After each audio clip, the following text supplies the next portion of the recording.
They considered me too simple for her family. Now I have a business, peace of mind, and a life they could only dream of. I'm Warren, 32 years old. I own a small but steady auto repair shop in Michigan. I'm not flashy. I fix things, I'm good with people, and I work hard. That's been my rhythm for over a decade. I met Lydia through a mutual friend at a backyard bonfire. She was there with a group from her accounting firm. She had this way of listening, genuinely, attentively, that made it feel like nothing else around us mattered. I wasn't used to women like her noticing guys like me. I mean, she came from a completely different circle, country clubs, private schools, 2 vacations a year. Her family had a boat, mine had a used Dodge Ram and a freezer full of venison. But we clicked. Slowly at first, coffee, then a few dinners, then a weekend trip to Traverse City. I didn't see the differences right away. She laughed at my jokes, liked how I talked about my parents. I loved how driven she was, how she always had a plan, a list, a next step. She made me feel like I had to level up, and for a while, I liked that. We dated for 3 years. During that time, I bought a fixer-upper house near the shop and started saving seriously. I thought I was preparing for a future with her. She started keeping a Pinterest board titled Our Wedding. She made Excel sheets for venues. When I proposed on a frozen lake in January, she cried and said yes before I finished the sentence. Things started shifting once the engagement was official. I remember the first dinner with her parents after the proposal. Her dad, Leonard, barely said a word to me. Her mom, Caroline, smiled politely and asked if I planned to expand beyond cars. Lydia held my hand under the table. She said later, they'll come around. They just don't know you like I do. I believed her. We opened a joint wedding account.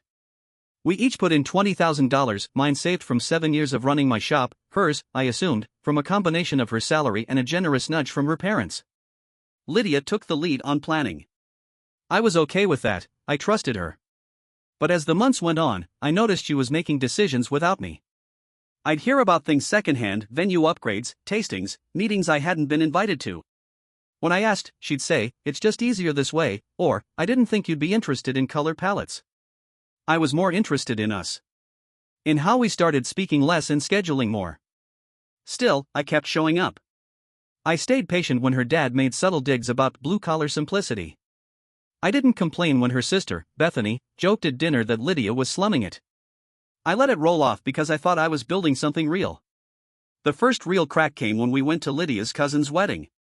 Her entire family sat together, and I was placed at a table near the bar, with distant relatives and a guy named Joel who talked about cryptocurrency the entire night. Lydia was too busy working the room to notice. On the drive home, I asked, "Did you not want me at your table?" She said, "It wasn't my choice." Then, silence. We didn't talk much that night. Still, I brushed it off. I told myself, it's one event. But events became patterns. One morning, she called and said her mom wanted to help with the catering deposit. She's covering it up front, Lydia said, but we'll reimburse her from the joint account. I paused. Didn't we agree to check in before any big withdrawals? It's wedding stuff, Warren, she said, a little too sharp. This is normal. I let it go. Again. A week later, I checked the account. We were down to $27,000. I couldn't tell what had been spent or why. The app only showed transfers and vendor names I didn't recognize. I asked her about it. She brushed it off, again, relax. Everything's under control. That phrase stuck with me like I wasn't part of everything. 2 weeks later, we were supposed to meet for a tasting. She canceled last minute, said she wasn't feeling well. I drove by her apartment later to drop off soup and saw her leaving in workout gear with Bethany. I didn't say anything. Not yet. But I started watching more carefully. I noticed the missed calls, the private conversations. I noticed how her phone never left her side, even in the bathroom. She said she was overwhelmed with planning, stressed at work. Maybe she was. Maybe I just didn't want to believe something was unraveling. Then came the note. I came home from work one Tuesday.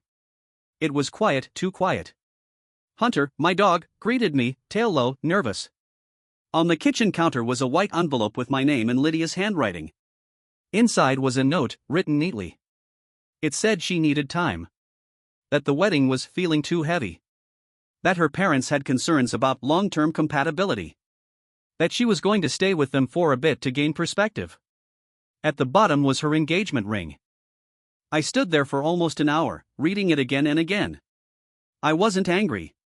I wasn't crying. I just felt hollow. That night, I didn't eat. I didn't sleep. I just kept thinking, what did I miss? What was the moment where she decided I wasn't enough? I opened the joint account from my phone. The balance was $24,300. I opened my laptop and emailed the venue coordinator.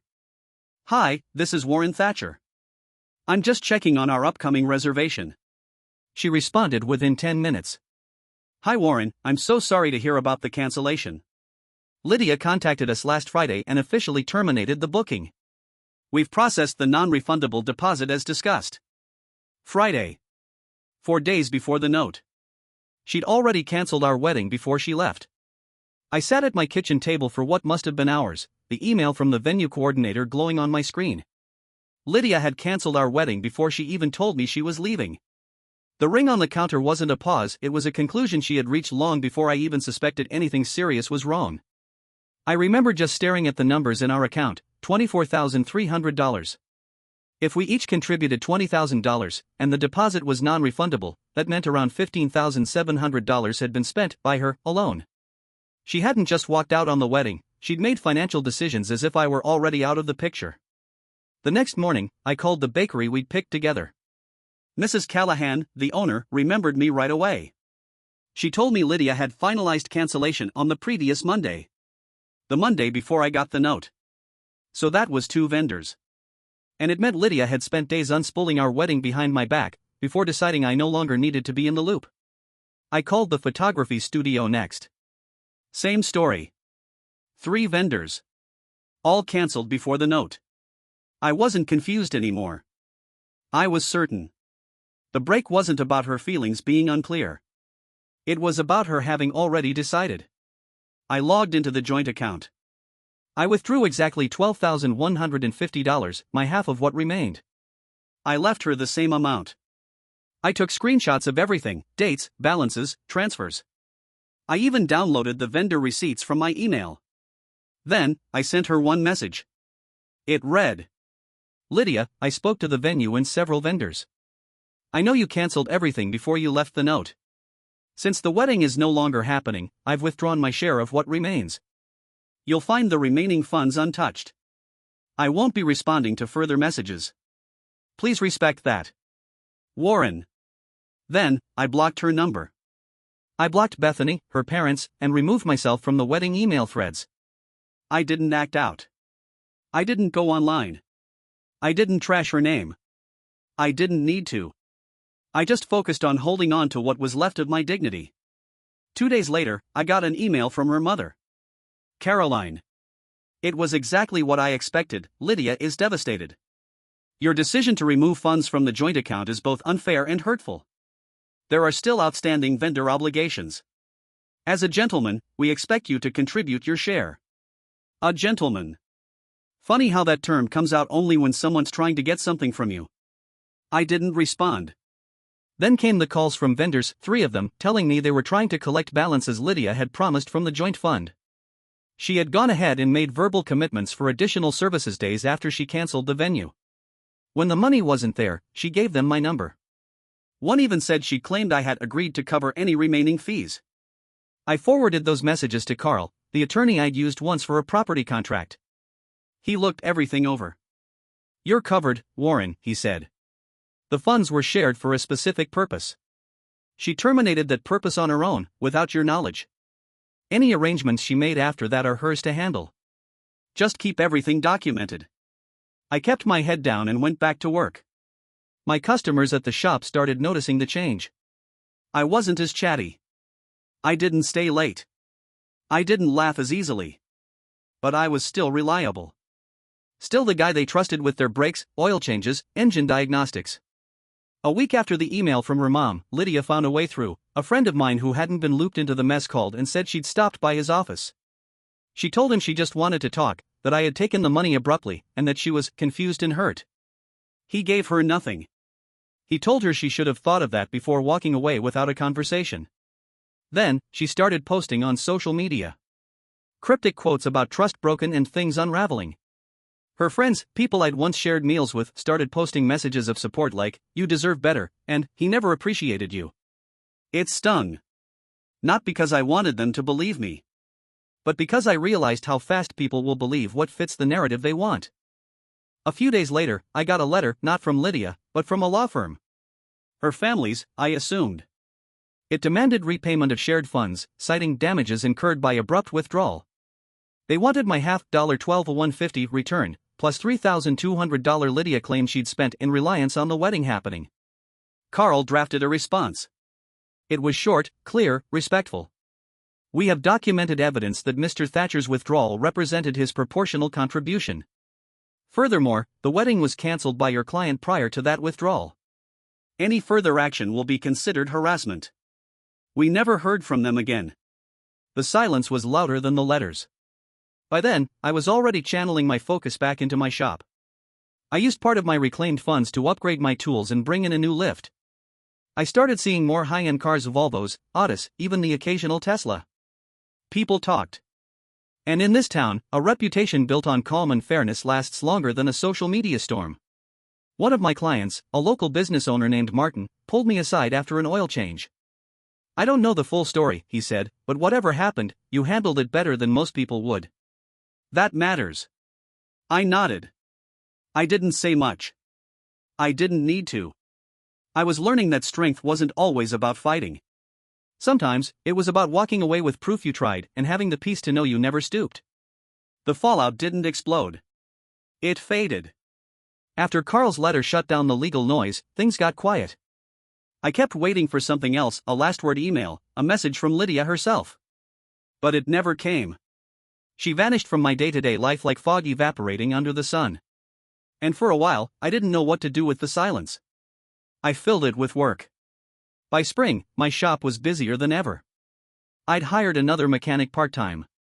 I finally took the leap and started offering hybrid diagnostics. It had been on my wish list for a year, but wedding costs and personal stress had pushed it aside. Now I had time, money, and, more importantly, clarity.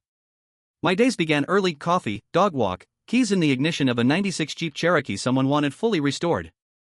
It felt grounding to take things apart and rebuild them properly. A metaphor that wasn't lost on me. Then one day, about 6 weeks after everything, I got an unexpected email. Not from Lydia. From Amelia. She was one of Lydia's oldest friends. We weren't close, but we'd talked at parties and she'd been polite enough during the engagement. Her message was simple.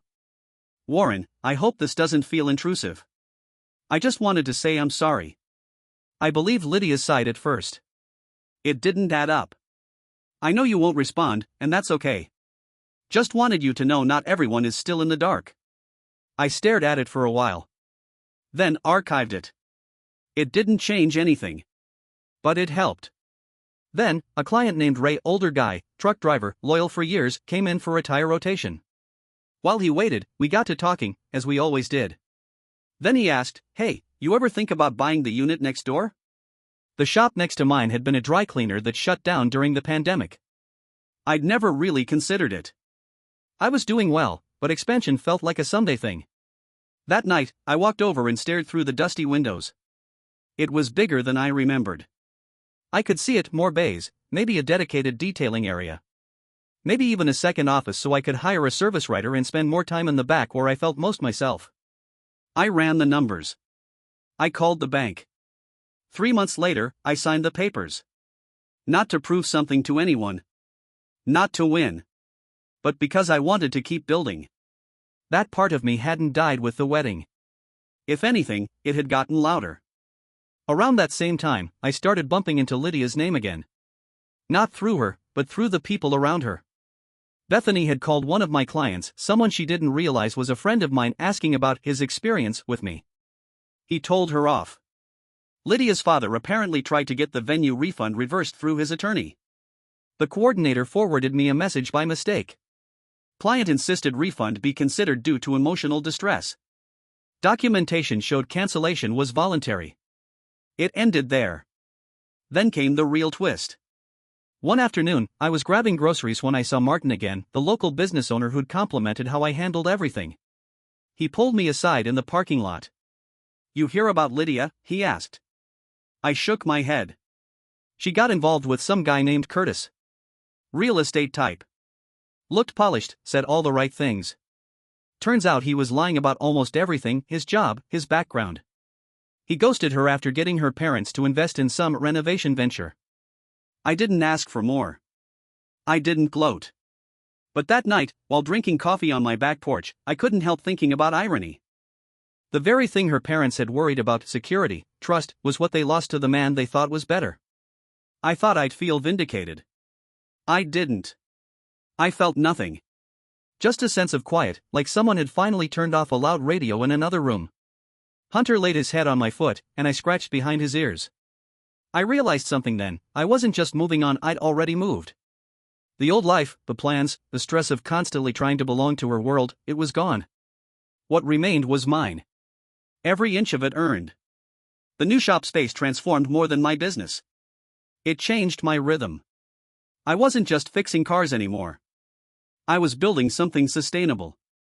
I added an extra lift, converted a corner into a detailing bay, and carved out a small waiting lounge with decent coffee. Marcus, my first hire, got promoted to shop lead. I brought in Claire, a sharp service writer from a nearby dealership, to manage the desk. It freed me up to step back and look at the bigger picture. My days became more purposeful. Instead of bouncing between repairs and estimates, I had space to plan. I created maintenance workshops for high schoolers interested in trades. On Saturday mornings, a few teenagers would gather around a lifted truck while I walked them through diagnostics or brake pads. Some didn't say much. But one kid, Jaden, kept asking smart questions and showing up early. It was fulfilling in a way I hadn't felt in years. Not long after, I ran into Amelia again. Not online, at the farmer's market. She was helping run a booth for a friend who made handmade soaps. She looked surprised to see me, but smiled. "You look well," she said, handing me a free bar of eucalyptus something or other. "Better than last year, for sure." "I am," I said honestly. We chatted for a few minutes, surface-level things. "Before I left," she said, "I really meant what I wrote. If you ever want to talk for real, I'd listen." I thanked her and walked off, unsure what to make of it. But there was no tension. No leftover resentment. Just neutrality. That night, I looked around my house, something I hadn't done with intention in a while. I'd made a few changes. Removed the framed engagement photo. Gave away the wedding-themed kitchen gadgets Lydia's relatives had sent. Replaced the couch we bought together with a second-hand leather one I actually liked. I was finally living in a space that fit me, not one that was curated for someone else's expectations. Then, the unexpected happened. Lydia texted me. I had her number blocked, but she found another way through. A different number. It was short. "Warren. Can we talk? Just for a minute." "I'm sorry." I stared at it for a long time. Then I showed it to Hunter, who offered no advice, just laid his head on my lap like always. After a day, curiosity got the better of me. I replied, "One call. 5 minutes. That's it." She called within the hour. Her voice was hesitant, softer than I remembered. She told me everything: how Curtis had misled her family, how he disappeared after signing a deal that fell apart, how her father lost nearly $100,000. How she had to move back in with her parents while trying to regroup. She didn't ask for anything. She just said, "I see things clearer now. And I wanted to tell you that you didn't deserve what I did. Any of it." There was a long pause. Then she said the thing I think she'd been holding on to. "I think I was scared that I wasn't enough for your world. But I made it look like it was the other way around."